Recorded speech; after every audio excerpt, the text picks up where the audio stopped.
était avec Dieu et la parole était Dieu. Et la parole a été faite chair et elle a habité parmi nous, pleine de grâce et de vérité.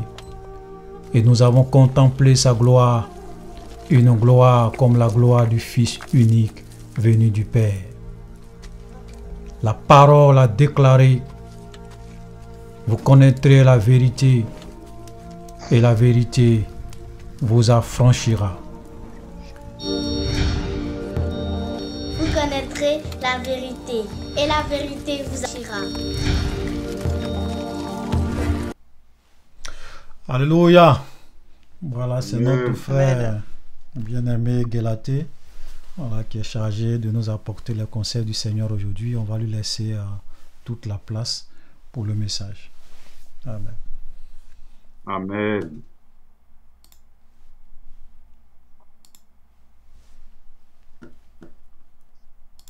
Amen, amen. Amen, amen. Oui, je vous salue encore dans le nom précieux et glorieux de notre Seigneur Jésus.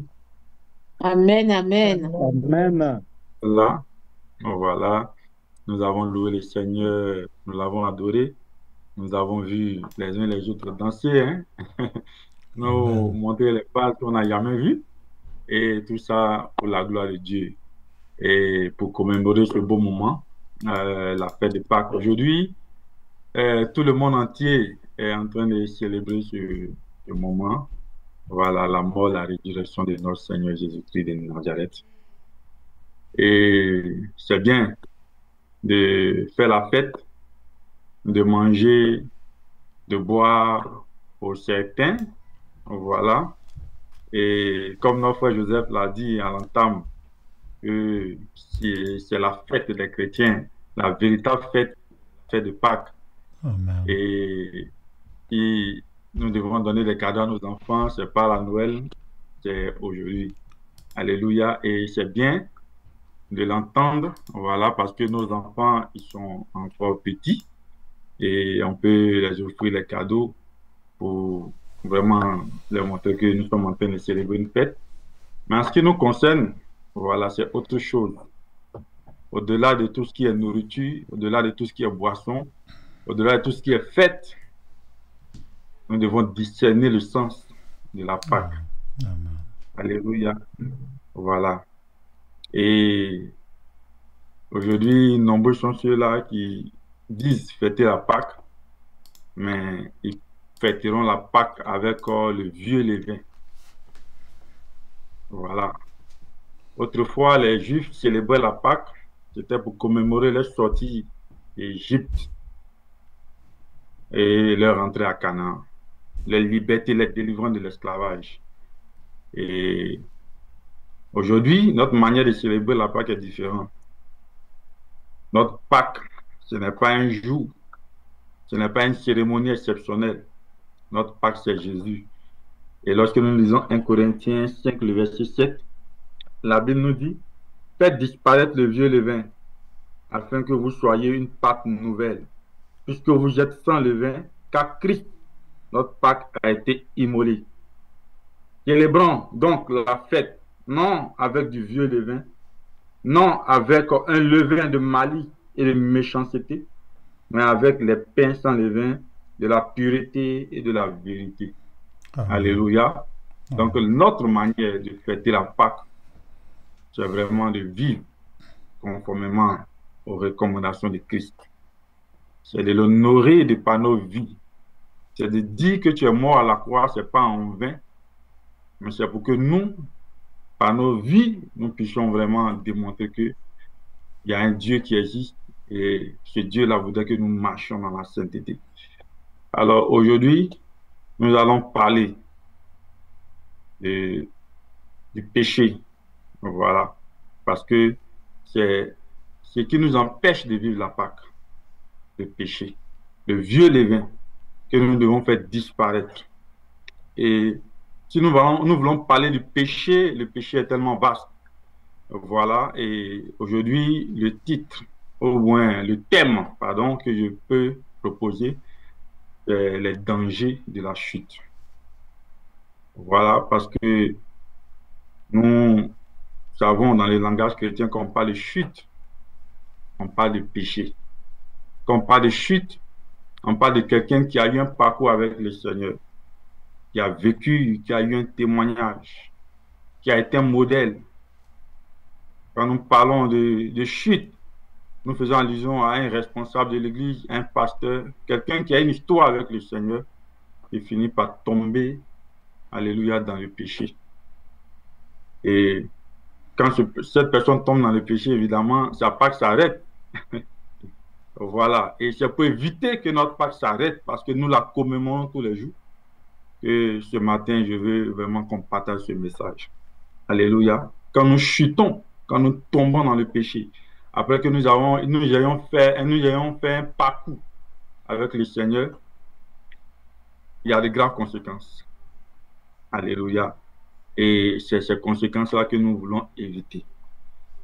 C'est vrai, nous qui sommes l'Église, lorsque nous sommes confrontés à ce genre de problème, et qu'un frère chute et qui se présente devant nous, tout ce que nous pouvons faire, c'est de donner des conseils, c'est de l'encourager, c'est de vraiment lui dire de ne pas laisser la main du Seigneur, de continuer, de se relever, même s'il est tombé.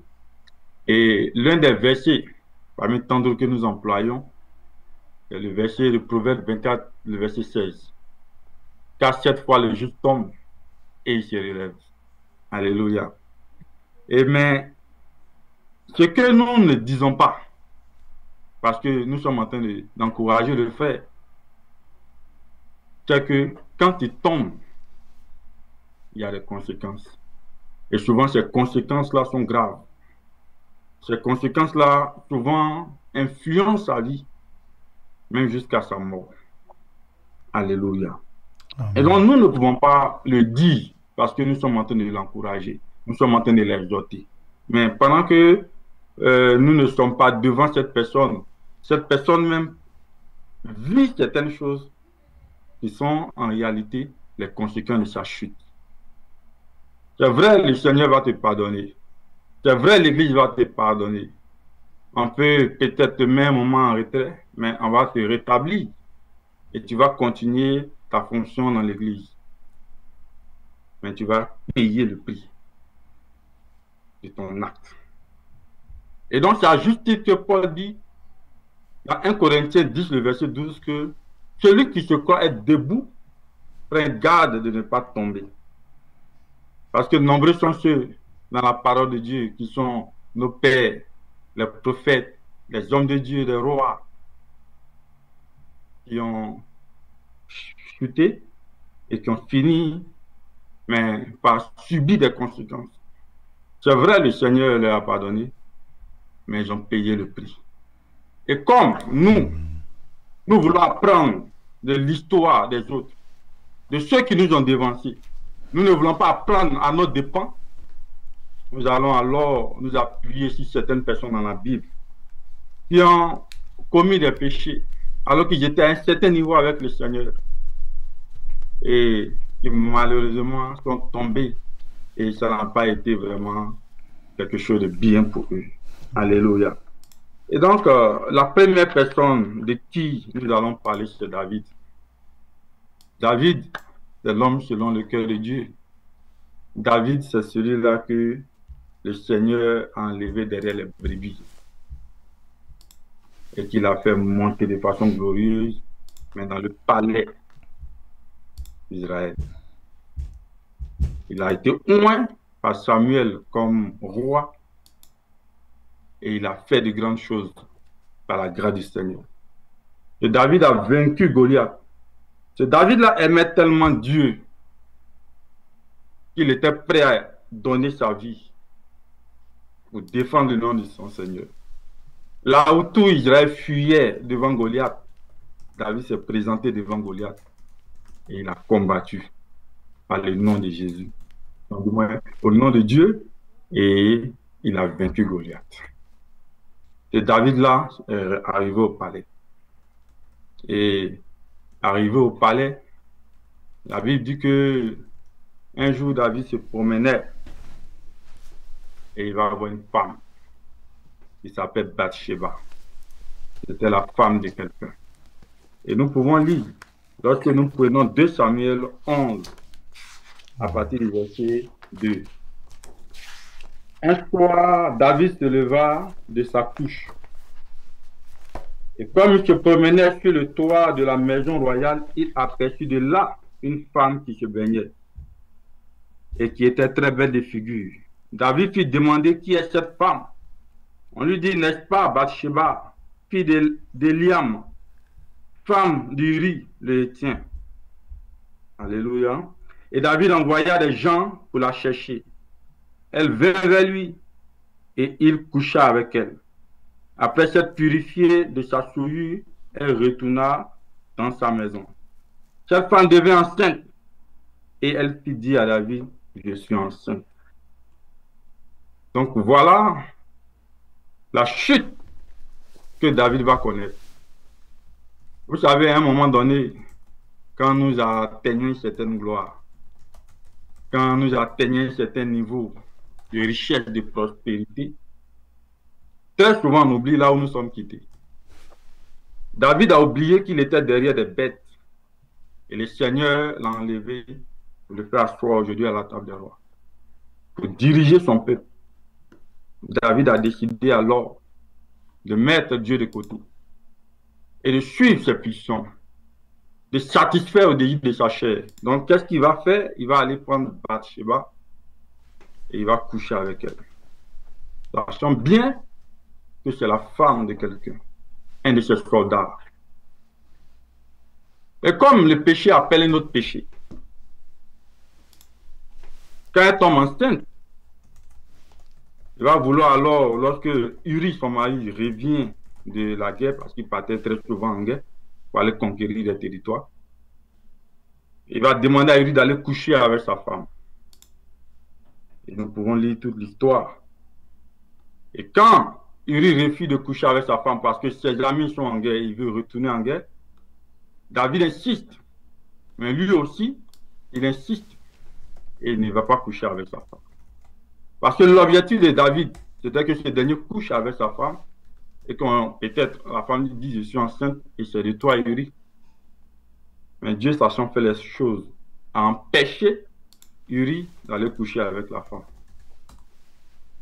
Et David, voyant cela, voyant qu'il va être exposé, David va faire quoi? Il va aller commettre un autre péché. Cette fois, c'est de tuer Uri. Et qu'est-ce qu'il va faire? Il va demander à Joab, qui est son général, de mettre Uri là au premier rang. La partie la plus dangereuse, pour que ce dernier-là soit tué. Et c'est ce qui va arriver lorsque nous lisons dans 2 Samuel, le verset 11, à partir du verset 15. Et voilà lorsque David va donner à travers une lettre écrite. Il écrivit dans cette lettre, placez Uri au plus fort du combat et retirez-vous de lui, afin qu'il soit frappé et qu'il meure. Joab, en assiégeant la ville, plaça Uri à l'endroit qu'il avait défendu par ses vaillants soldats. Les hommes de la ville firent une sortie et se battirent contre Joab. Plusieurs tombèrent parmi le peuple, parmi les serviteurs de David, et Uri, le Héthien, fut aussi tué. Alléluia. Et donc, quand Uri va mourir, à ce moment-là, Nathan le prophète va se rendre maintenant devant David pour lui présenter son péché. Vous savez, les hommes de Dieu, les véritables, ce ne sont pas ceux qui, derrière des rois, derrière des présidents, clament leur éloge par le mensonge, par les fausses prophéties. Ce sont les gens qui avaient la crainte de Dieu, non la crainte de l'homme. Qui avaient la crainte de Dieu, non la crainte de l'autorité. Et donc, devant l'autorité, ils pouvaient dire la vérité. Nathan va venir et Nathan va lui dire, voilà ton péché. David pensant qu'en se repentant, le Seigneur va lui pardonner et ça va passer sous silence. Et les choses vont aller comme si rien n'était. Mais c'est mal connaître Dieu, parce que notre Dieu est juste. malgré la repentance de David, malgré tous les beaux mots. Quand vous lisez Psaume 51, nous allons lire un peu pour voir comment David se repentait, malgré tous les mots qu'il a pu vraiment utiliser pour amadouer Dieu, pour plaider sa cause. Il a payé le prix. Alléluia. Nous lisons dans Psaume 51, à partir du verset 2, lorsque Nathan, le prophète, vint à lui auprès de David, vient à lui, après que David fut allé vers Bathsheba, voilà ce que David va dire à partir du verset 3. Oh Dieu, aie pitié de moi dans ta bonté. Donc, toi, tu n'as pas eu pitié de Uri. Non seulement tu as pris sa femme, tu as enceinté sa femme, mais tu l'as tué. Et là, tu demandes à Dieu d'avoir pitié de toi. Et c'est ça l'homme. Selon ta grande miséricorde, efface mes transgressions. Lave-moi complètement de mon iniquité, purifie-moi de mon péché, car je reconnais mes transgressions. Et mon péché est constamment devant moi. J'ai péché contre toi seul, et j'ai fait ce qui est mal à tes yeux, en sorte que tu seras juste dans ta sentence, sans reproche dans ton jugement. Et beaucoup de mots comme ça, beaucoup de belles paroles. La Bible dit qu'il a gêné, il a déchiré ses vêtements.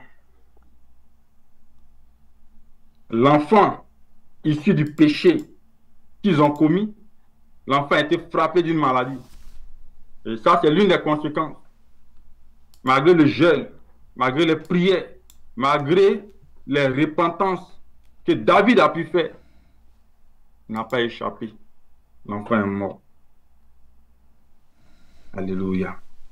Parce que tu sais ce qui est juste. Tu sais ce qui est bien. Mais tu as commis quand même le péché. À un certain niveau de connaissance, il y a des choses que Dieu ne pardonne pas. Quel que soit ce que tu as fait. Parce que dès le moment où tu pêches, tes prières deviennent comme une abomination devant Dieu. La Bible dit que celui qui se détourne de la loi, ses prières sont comme une abomination.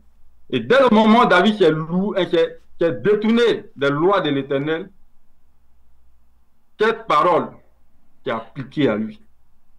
Et toutes les prières que David pouvait faire étaient insensibles à Dieu. N'étaient même pas audibles à Dieu. Dieu a frappé et l'enfant est mort. Ça ne s'est pas arrêté là. La malédiction a continué. Il y a eu des sexes dans la maison. Amnon, l'un de ses fils, va coucher avec un autre enfant, sa fille Tamar, qui est la petite sœur d'Absalom. Et ça a continué. Jusqu'à ce que Absalom convoite le proche de son papa. David a souffert. David a connu des difficultés à cause de son péché. Alléluia. C'est vrai que le Seigneur lui a pardonné. Mais par la suite, il a subi les conséquences de ses actes. Alléluia.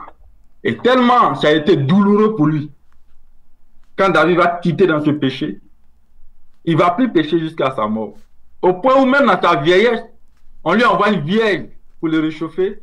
David, la Bible dit, n'a point couché avec la vierge. Alléluia. Et c'est ça. Toutes ces leçons devaient nous servir, devaient nous amener à comprendre que notre vie devait être constante.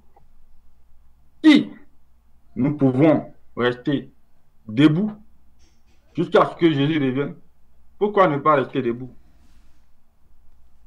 C'est vrai, la Bible dit que il est mieux de rentrer avec un œil au paradis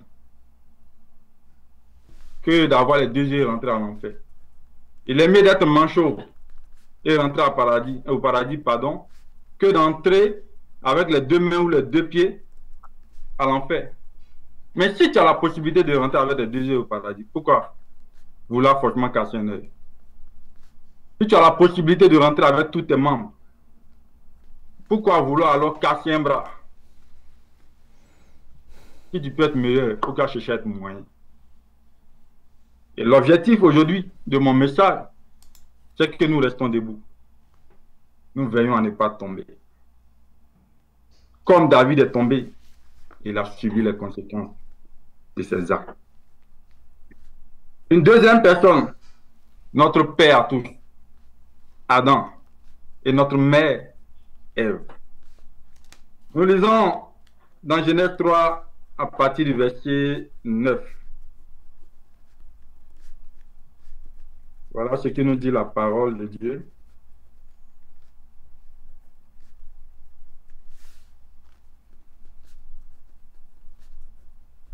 Mais l'Éternel Dieu appela l'homme et lui dit, où es-tu? Et il répondit, j'ai entendu ta voix dans le jardin et j'ai eu peur, parce que je suis nu et je me suis caché. Et l'Éternel Dieu dit, qui t'a appris que tu es nu? Est-ce que tu as mangé de l'arbre dont je t'avais défendu de manger? Alléluia. Voici deux personnes qui étaient dans le jardin. Et ils étaient nus, mais ils ne le savaient pas. Parce que la gloire de Dieu les couvrait. Tant que tu vis dans la sainteté, tant que tu crains Dieu, la gloire de Dieu te couvre. Et tout ce qui est nu est caché. Alléluia. Et donc, Ève va se laisser séduire par le serpent. Nous connaissons tous l'histoire. Adam va venir, par amour pour sa femme, il va se laisser lui aussi séduire. Et c'est en ce moment-là que l'Éternel vient. La Bible dit que chaque jour l'Éternel venait, changeait avec eux et repartait. Quand l'Éternel vient dans toute sa sainteté, bien évidemment, ils ne sont plus en communion avec Dieu à cause du péché. Et donc, ils vont fuir la gloire, la sainteté, la lumière de Dieu. Le Seigneur va leur demander, mais qui vous a dit que vous êtes nus? D'abord, quand il les appelle, ils se cachent. Il demande pourquoi vous cachez, il dit on est nus. Il demande, mais qui vous a dit que vous êtes nus? Est-ce que vous avez mangé le fruit que je vous avais défendu? Évidemment, ils ont mangé le fruit. Et aujourd'hui, non seulement le péché a continué dans la descendance d'Adam, par Caïn, le monde a été maudit et nous vivons aujourd'hui les conséquences de la chute d'Adam. Quelqu'un qui est né directement de Dieu, que Dieu a aimé, à qui Dieu a donné toute la domination sur la terre, sur les eaux, sur le ciel, tout ce qui existe était sous la domination d'Adam. Mais il a perdu cette domination-là à cause du péché. Et il s'est retrouvé nu. Bien aimé, la nudité, c'est ce qui nous cache. C'est ce qui permet à notre honneur de ne pas être bafoué. Alléluia. La nudité, lorsque nous sommes couverts, nous avons, c'est la couverture ou bien les vêtements sont comme notre prestige, notre renommée, notre témoignage. Alléluia. Et donc, quand tu pèches, la gloire de Dieu quitte et tu deviens nu. Tu es exposé devant tout le monde entier et quelles que soient tes justifications, quel que soit ce que tu vas faire, tu vas dire que ce que tu as fait comme péché qui va rester dans l'esprit, dans le subconscient des hommes. C'est pourquoi aujourd'hui, nous pouvons voir des pasteurs qui couchent avec les fidèles, qui avortent, qui couchent encore avec les fidèles, qui avortent. Certainement dans le secret, le Seigneur les a avertis, les a interpellés. Et quand la chose est mise à nu, ces personnes-là, quel que soit ce qu'elles vont faire, non seulement la renommée est bafouée, ton témoignage est détruit, ton honneur n'est plus ce qu'elle était avant. Et tous ceux qui t'écoutent désormais te rappellent de ton péché. Et cela joue sur le ministère de beaucoup d'hommes de Dieu. Alléluia. Parce que plus tu as atteint certains niveaux, quand tu tombes, Mais ta chute te laisse des séquelles tellement graves. Et ces séquelles-là souvent deviennent indélébiles. Ça te suit toute ta vie. Aujourd'hui, tous ces hommes de Dieu, malgré tout ce qu'ils ont fait, la renommée qu'ils ont dans tout le monde, quand ils sont tombés dans le péché, et que ce péché a été dévoilé, ils n'ont plus vraiment la même, je veux dire, ils n'ont plus le même estime, ou bien la même estime du moins aux yeux de tous, aux yeux des gens. Tous ceux qui avaient pour de la considération, tous ceux qui avaient pour du respect, tous ceux qui prenaient en compte leur message, désormais, ton message ne vaut rien.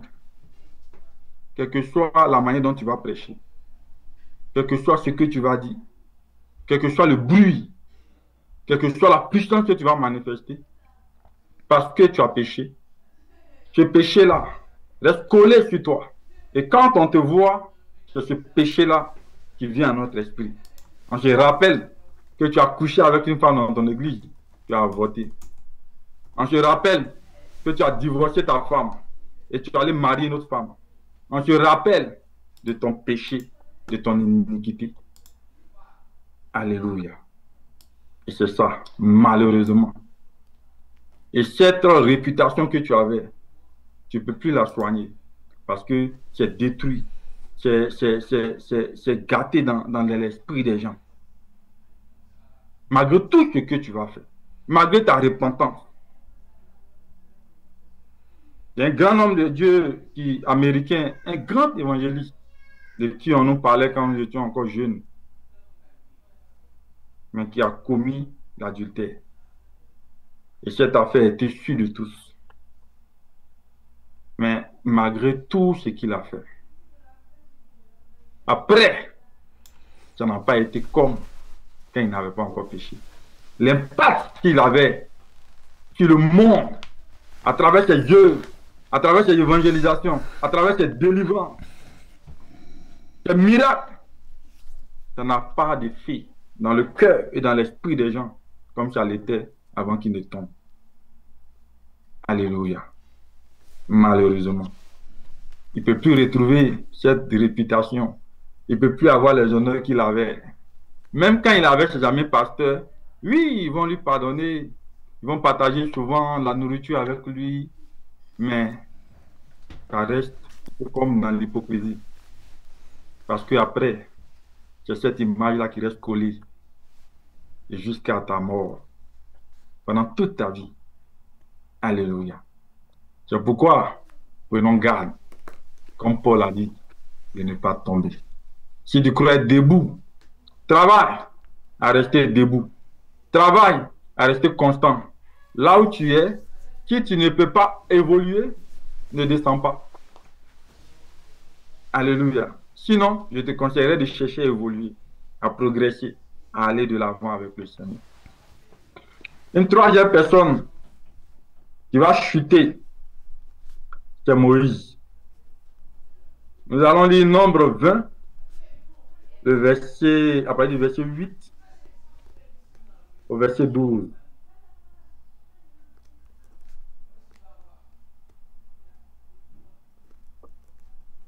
Et on va commencer par le verset 7. L'Éternel parla à Moïse et dit, prends la verge et convoque l'assemblée, toi et ton frère Aaron. Vous parlerez en leur présence au rocher et il donnera ses eaux. Tu feras sortir pour eux de l'eau du rocher et tu abreuveras l'assemblée et leur bétail. Moïse prit la verge qui était devant l'Éternel, comme l'Éternel le lui avait ordonné. Moïse et Aaron convoquaient l'assemblée en face du rocher et Moïse leur dit, écoutez donc, rebelles, est-ce de ce rocher que nous vous ferons sortir de l'eau? Puis Moïse leva la main et frappa 2 fois le rocher avec la verge. Et il sortit de l'eau en abondance. L'assemblée but et le bétail aussi. Le verset 12. Alors l'Éternel dit à Moïse et à Aaron, parce que vous n'avez pas cru en moi pour me sanctifier aux yeux des enfants d'Israël, vous ne ferez point entrer cette assemblée dans le pays que je lui donne. Alléluia. Alors, très souvent, quand nous lisons ce passage avec l'esprit humain, on se dit, mais l'objectif, c'était que l'eau sorte. Peu importe la manière dont ça s'est passé. De toute façon, Moïse n'a rien fait de mauvais. L'Éternel lui a dit de parler. Il a frappé. Quel est le péché? Laisse-moi te dire, bien-aimé, que il n'y a que Dieu seul qui a le droit d'apprécier ce qui est péché ou pas. C'est pourquoi toutefois que nous nous trouvons dans sa présence, nous nous repentons. Parce que souvent tu penses avoir bien fait. Mais Dieu peut juger ça comme péché. Souvent tu ne te reproches rien. Mais Dieu peut te reprocher quelque chose. Dieu peut même te reprocher d'avoir diminué ton temps de prière. Parce que tout à l'heure, nous étions avec l'homme de Dieu et il nous avait rendu ce témoignage. Le Seigneur lui reproche de diminuer le temps de prière. La présence qu'il y a. C'est vrai, pour nous, ce n'est pas quelque chose de grave. Mais le niveau qu'il a atteint, devant Dieu, c'est grave. C'est un péché devant Dieu. Donc Dieu te reproche ton péché. Donc le péché, ce n'est pas seulement l'impudicité, ce n'est pas la fornication, ce n'est pas le mensonge. C'est tout ce qui est contraire à la volonté de Dieu. Et là, Moïse va aller contre la volonté de Dieu. Dieu lui parle. Il met de côté la parole de Dieu. Et il fait ce que bon lui semble. Alléluia. Et donc, il va frapper 2 fois. L'objectif va atteint. L'eau va sortir. Le peuple sera abreuvé. La soif du peuple sera étanchée. La soif des brebis sera étanchée. Sauf que, après, il aura des comptes à rendre à Dieu. Dieu lui dit, parce que je t'ai dit de parler, que tu as frappé, tu ne vas pas rentrer à Canaan. Alléluia. Voilà quelqu'un qui, après avoir parcouru Égypte, avoir fait le tour, 40 ans avec ce peuple, à les supporter, finit par perdre quelque chose de vraiment de merveilleux. Aujourd'hui, si Moïse peut exprimer son regret devant nous, il dira que le plus grand regret, c'est de n'avoir pas envoyé le peuple à Canaan. Il aurait bien voulu envoyer le peuple à Canaan. Tellement il voulait envoyer le peuple à Canaan, souvent quand le peuple péchait et que Dieu veut les frapper, il dit à Dieu, permets-moi de les envoyer. Sinon, efface mon nom dans ton livre de vie.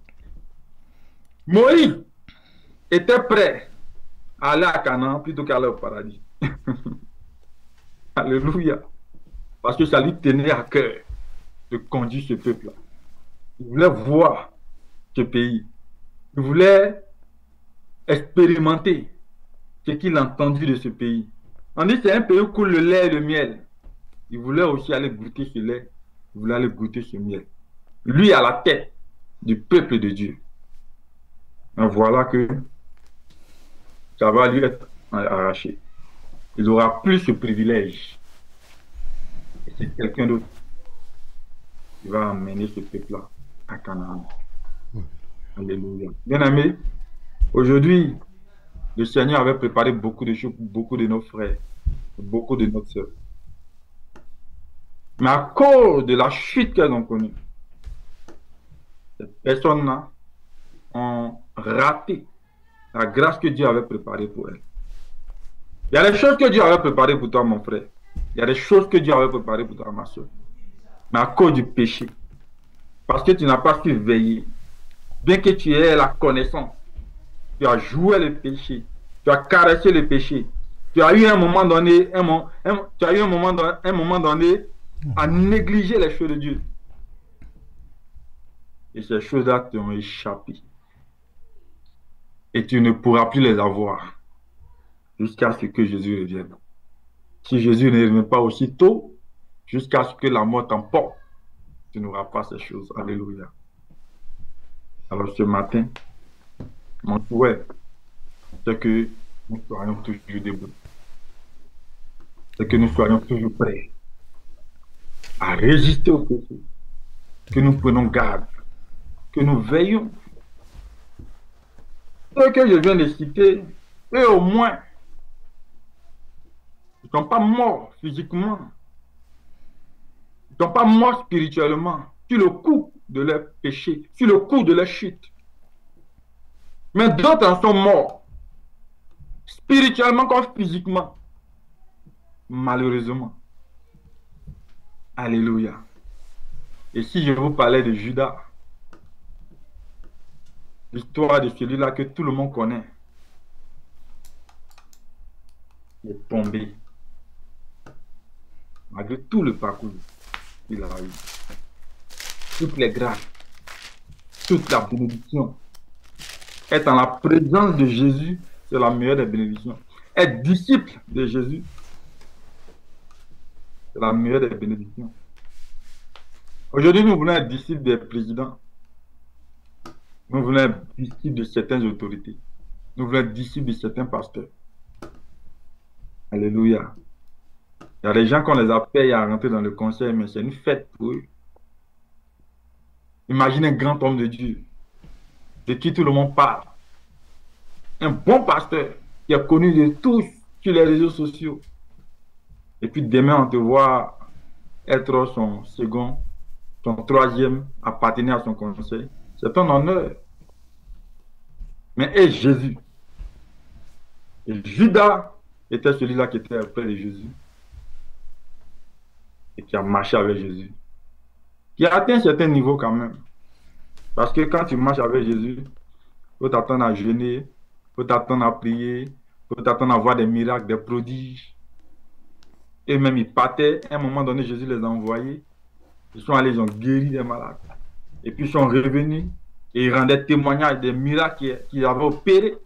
Et le Seigneur leur a dit, ne vous réjouissez pas de ces miracles, réjouissez-vous de ce que vous allez aller au paradis. C'était une promesse pour Judas d'aller au paradis.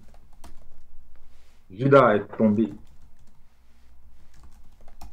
Judas est mort.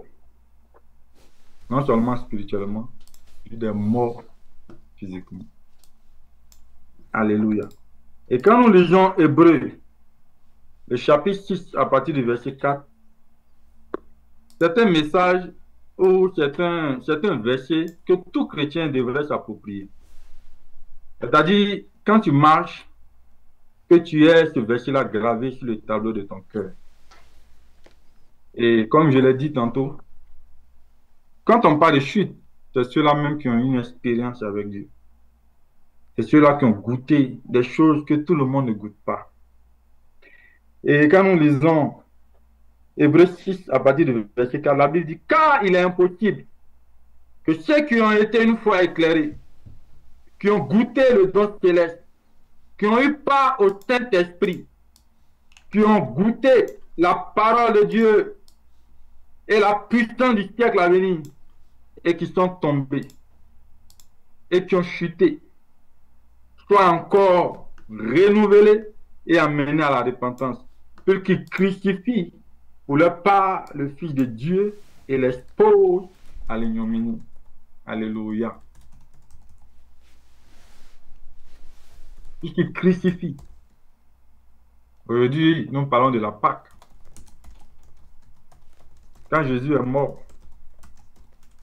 et il est ressuscité. Heureux ceux pour qui il est ressuscité. Mais malheur à ceux qui l'ont crucifié. Voilà. Et la Bible dit que quand tu commets ces actes,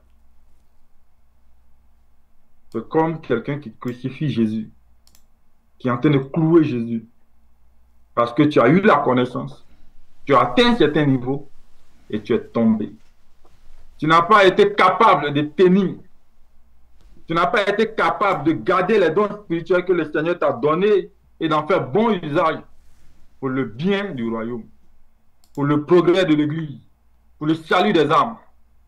Tu n'as pas utilisé ces choses dans l'intérêt de Dieu. Tu n'as pas tenu compte de tous ces dons toutes ces merveilles qui te sont accordées, tu as bafoué, tu as jeté tout ça à la poubelle et tu as décidé alors de marcher selon ta chair. Et quand tu es tombé, tu pensais que tu pouvais te relever. Mais malheureusement, tu luttes, tu te bats, tu fais tout, mais tu n'arrives pas à remonter la pente. Le diable t'a vaincu. Il t'a saisi. Et les griffes dans lesquelles tu es, tu ne peux pas t'en débarrasser. C'est de ça que Hébreux 6, le verset 4 au verset 6 nous parle. Alléluia.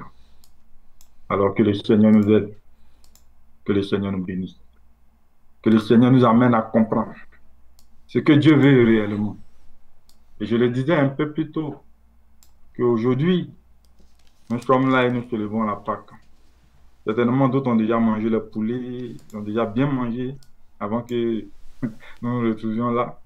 Peut-être c'est après, pour ceux qui sont au Canada, qui sont encore en arrière par rapport à l'heure, vont aller maintenant manger le poulet. Mais quand tu seras en train de manger ton poulet, quand tu seras en train de boire ton vin, boire ta sucrerie, quand tu seras en train de célébrer ce moment merveilleux, quand tu seras en train de te rappeler que Jésus est mort et il est ressuscité pour toi, il a porté tes péchés.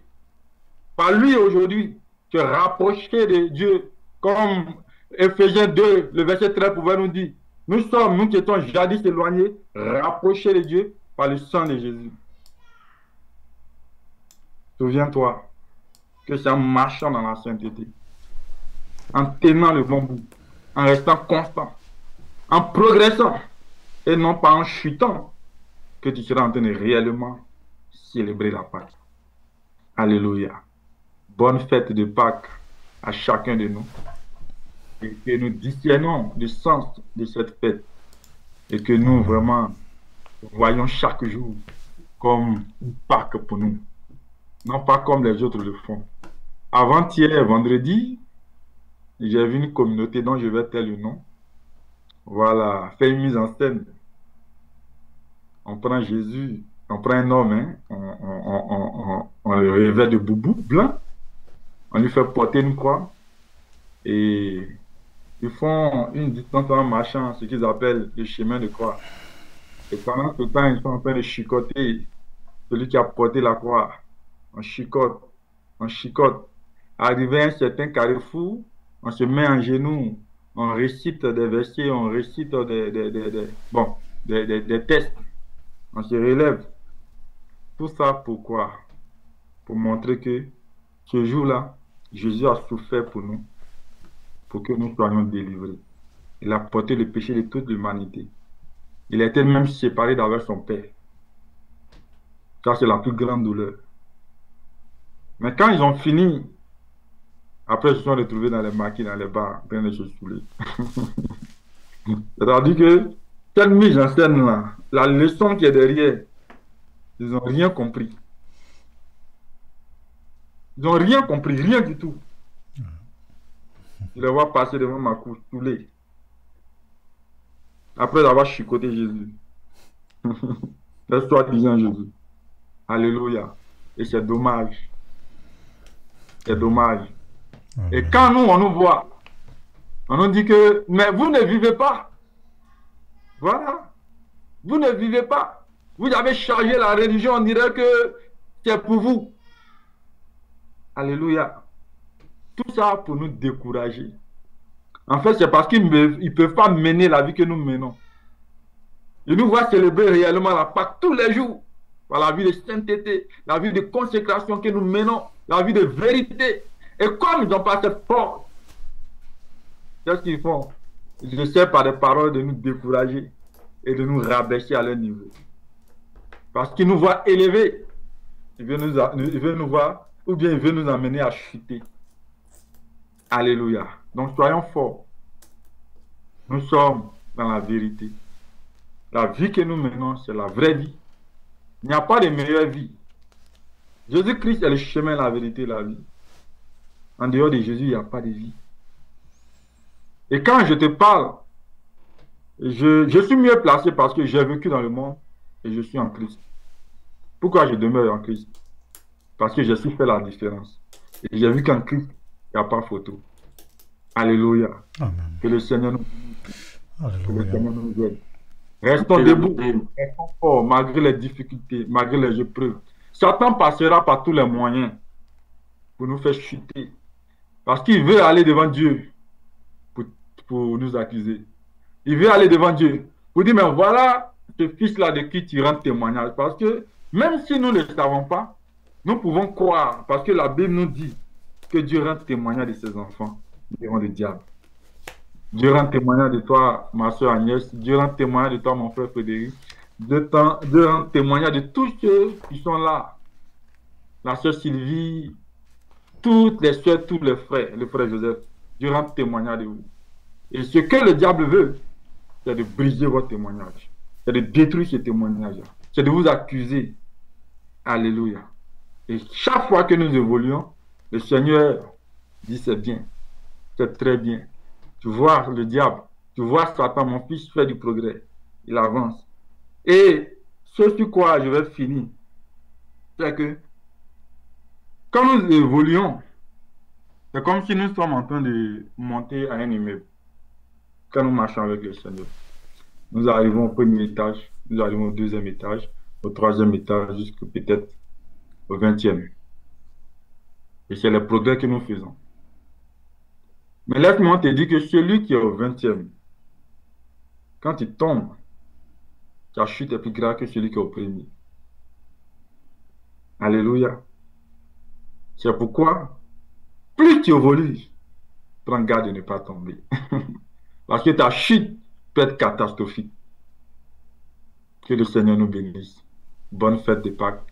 Et nous allons prier le Seigneur. Amen, amen.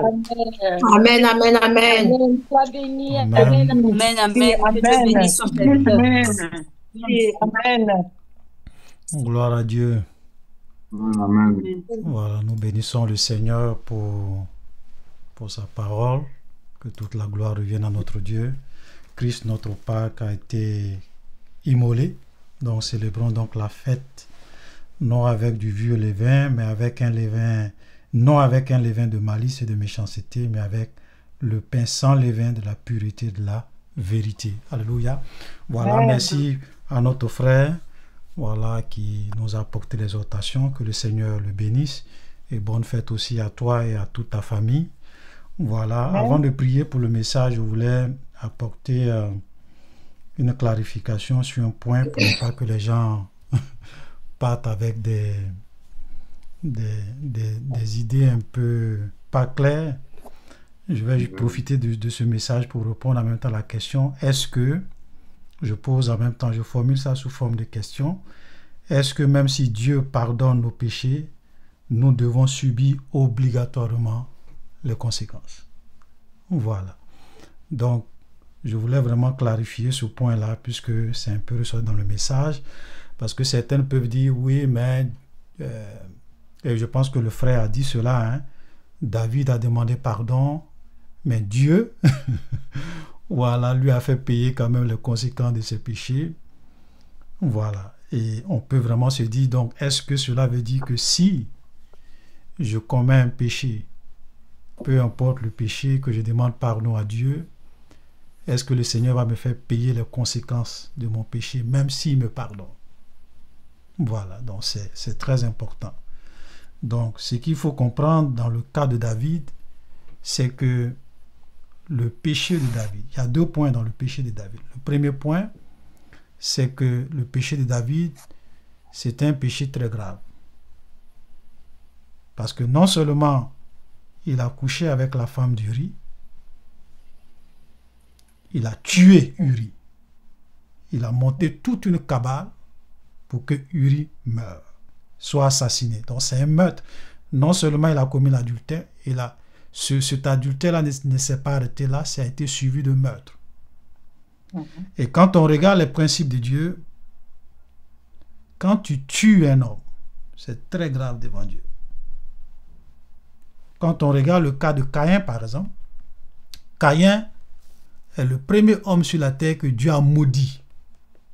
Même quand Adam et Ève ont péché, Dieu ne les a pas maudits. Dieu a maudit la terre. Dieu leur a dit, vous m'avez désobéi, voici les conséquences de vos péchés, etc. Mais Dieu n'a pas maudit Adam et Ève. Et même Caïn, parce que Caïn avait commis un meurtre, Dieu l'a maudit pour ça. Donc c'était le premier homme qui a été maudit sur la terre simplement parce qu'il a tué son frère. Donc David avait tellement commis ce péché-là, c'était tellement grave, très grave, que Dieu, comme on l'a vu tout à l'heure, Dieu va envoyer le prophète Nathan pour lui dire: maintenant l'épée ne s'éloignera jamais de toi. 2 Samuel chapitre 12 verset 10. Voilà.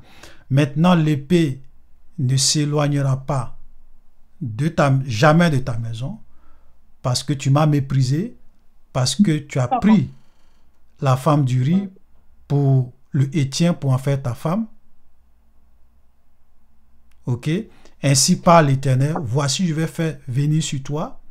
Bon, on pourrait même commencer, bon, c'est pas grave, je vais continuer pour ne pas trop perdre de temps, mais vous pourrez lire après pour voir tout ce que Dieu a dit. Je vais juste lire quelques portions.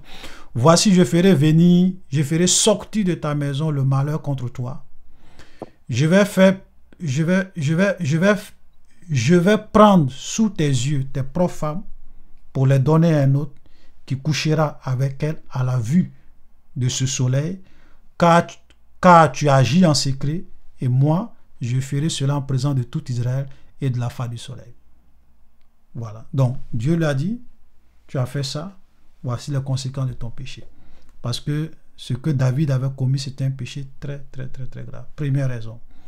Deuxième raison, c'est que dans l'Ancien Testament, quand on lit Exode 20, Dieu a dit, je suis un Dieu jaloux, qui punit l'iniquité des pères sur les fils, jusqu'à la 3e et la 4e génération de ceux qui me haïssent. Donc, les enfants souvent étaient amenés souvent à porter les péchés de leurs pères. C'est pour cela que Dieu a dit dans ta maison, toi David, ce que tu as fait dans ta maison, je vais envoyer l'épée, voici certaines conséquences. Même si plus tard, Dieu a pardonné à David, Dieu s'est arrangé pour qu'il paye, pour que, comme le frère l'a dit, ça lui serve de leçon, pour ne plus jamais qu'il puisse commettre de telles atrocités. Alléluia. Donc, c'est vraiment dans un contexte. Deuxième chose, une autre chose que le frère a dit, qui est aussi très important, qu'on ne doit jamais oublier, dans le cas de David, même dans le cas de Moïse, c'est que ce sont des gens qui avaient atteint un certain niveau de connaissance.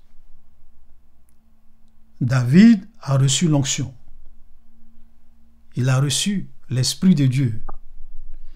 Donc, il avait la connaissance de la loi, puisque c'est quelqu'un à qui Dieu a beaucoup parlé, Dieu l'a beaucoup conduit dans des choses. Donc, c'était vraiment intolérable qu'il puisse réellement tomber à un tel niveau de bassesse. C'est pour cela que Dieu l'a frappé très, très, très, très fort. Amen. Ça, je voulais vraiment qu'on comprenne ça. Mais cela ne veut pas dire que lorsque quelqu'un qui n'est pas dans le cas de David, qui n'a pas reçu l'onction, qui n'a pas la connaissance, qui ne connaît pas la loi de Dieu, un païen par exemple qui a vécu dans le monde, qui ne connaît pas Dieu, qui a commis certaines atrocités, certaines abominations parce qu'il était ignorant, cela ne veut pas dire que lorsque même ce dernier-là accepte Dieu, devient chrétien, et que même si Dieu lui pardonne tous ses péchés, Dieu va obligatoirement lui faire payer les conséquences de ses péchés. Non. Il faut que ça soit clair. Donc, il faudrait qu'on inscrit parce que ça peut vraiment troubler les gens pour dire, ah, et souvent le diable se sert de ces gens de Dieu pour dire, ah, la culpabilité, on se dit, ah oui, Dieu m'a pardonné, mais est-ce que... Non, ne voyez pas les choses comme ça. Hébreux chapitre 6, le verset 4, le frère a bien fait de le citer aussi, c'est que la Bible dit, ceux qui ont été une fois éclairés, qui ont connu la vérité, ainsi de suite, et qui se sont détournés. Et quand on cite les critères, on voit que ce sont des gens, ce n'est pas des gens simplement qui n'ont pas la connaissance, voilà des gens qui ont été éclairés, première chose. Ils ont été remplis de l'Esprit de Dieu, deuxième chose. Ils ont goûté les dons spirituels, c'est-à-dire qu'ils sont arrivés à un certain niveau de connaissance. Et au lieu de veiller, ils ont laissé le diable les séduire et les amener à rétrograder. Et souvent, il y a des cas où quand tu es dans cette position, tu franchis une ligne rouge où il n'est plus possible pour toi de revenir. Selon quel principe? Selon le principe de Dieu qui dit, celui qui a beaucoup reçu, il lui sera beaucoup demandé. Alléluia, ça c'est quelque chose. Donc Dieu nous traite en fonction de beaucoup de paramètres dont nous devons vraiment tenir compte. C'est pour cela qu'en tant que des chrétiens, nous devons faire beaucoup attention. Mais le Seigneur pardonne. Souvent, il pardonne nos péchés. Il ne nous fait pas subir nécessairement les conséquences. La Bible dit, et nous encore, nous sommes dans la grâce. Christ a effacé les actes dont les ordonnances nous condamnaient et qui subsistaient contre nous. Okay? Il nous a arrachés de la malédiction de la loi. Donc Dieu punissait des péchés gravement, même il faisait punir les péchés des pères sur les fils. Et les gens prenaient ça comme prétexte. Je vais dire ça et puis on va s'arrêter là. Pour dire, au temps d'Ézéchiel, pour dire, les enfants ont mangé des raisins verts, non, les pères ont mangé des raisins verts, les dents des enfants ont été agacées. Donc Dieu vient et dit, il a dit ceci dans Ézéchiel, pour dire que, comme vous êtes des gens qui n'aimez pas assumer les conséquences de vos actes, voici ce que je vais faire désormais. L'âme qui pêche, c'est elle qui mourra. Il dit, Ézéchiel 18, vous dites pourquoi le Fils ne porte-t-il pas l'iniquité de son Père? C'est que le Fils a agi selon la droiture et la justice, c'est qu'il a observé et mis en pratique toutes mes lois, il vivra. L'âme qui pêche, c'est elle qui mourra. C'est elle qui mourra. Le Fils ne portera pas l'iniquité de son Père. Et le Père ne portera pas l'iniquité de son Fils. La justice du juste sera sur lui et la méchanceté du méchant sera sur lui. Pour dire que moi je change le principe. Parce que quand vous prenez ça comme prétexte, même quand vous vivez dans le péché, vous faites le mal, vous dites, ah, ce sont les péchés de mes parents, les liens ancestraux, le péché de mon arrière-grand-père qui me poursuit. Dieu dit, tout ça c'est fini. Désormais, chacun va porter ses propres fardeaux. Amen. Pour ne même pas vous donner de prétexte, chacun va porter ses propres fardeaux. Donc, nous devons savoir que nous sommes maintenant, pour nous qui sommes des chrétiens, qui avons cru en Dieu, ce n'est pas une histoire de dire, ce sont les péchés de mes parents qui me poursuivent. Non. Les païens peuvent dire ça. Parce que si tu n'es pas en Christ, le diable peut faire de toi ce qu'il veut. Il y a des familles, il y a des villages où ce sont comme des malédictions héréditaires ou des malédictions de génération en génération. Parce que les démons qui sont dans ces familles, dans ces régions, s'arrangent à ce que les mêmes malédictions suivent les gens. Pourquoi? Parce qu'ils ne sont pas en Dieu. Mais dès que tu viens en Dieu, tu es maintenant enfant de Dieu, tu n'es plus soumis aux principes et aux lois du diable. Tu es régi et tu es gouverné par la volonté de Dieu. Très important. Amen. Alléluia. Voilà, donc je voulais vraiment clarifier ça pour dire que Dieu est bon. Si nous venons à lui de tout notre cœur, 1 Jean chapitre 1, le verset 9, si nous confessons nos péchés, il est juste et fidèle pour nous les pardonner et nous pardonne. Donc ce n'est pas nécessairement tous les péchés que Dieu va nous amener à subir les conséquences. Et le Seigneur est souvent bon, c'est que quand nous sommes ses enfants, il nous châtie par moments. Ça veut dire que quand Dieu te parle, ou bien quand tu fais des choses, Dieu te parle que tu ne veux pas écouter, Dieu va te corriger, comme un père corrige son enfant. Ok? Tout ça pour que tu reviennes et que tu abandonnes tes mauvaises voies. Amen. Voilà, donc c'est la précision que je voulais apporter. Nous allons prier le Seigneur pour dire vraiment merci à Dieu. Pendant un moment, vous savez, ce que Dieu a fait pour nous, comme le frère l'a dit, c'est extraordinaire. Christ, notre Pâques, a été immolé. C'est ça notre Pâques. Et la manière dont nous devons célébrer cette fête, c'est avec une vie de sainteté, de pureté, avec du pain sans levain. Alléluia, de la pureté et de la vérité. Ensemble, tu vas prier le Seigneur pendant un moment par rapport à ce message, que le Seigneur t'aide et surtout qu'il t'aide à réellement vivre cette Pâque, la vraie Pâque, qui est une vie de sainteté, de pureté devant sa face, et que s'il y a des choses dans ta vie qui ne t'honorent pas, que le Seigneur ôte cela. Et nous allons dire merci au Seigneur pour l'œuvre qu'il a accomplie à la croix, pour sa mort et sa résurrection, qui fait de nous aujourd'hui des fils et des filles de Dieu. Ensemble, nous prions le Seigneur. Alléluia.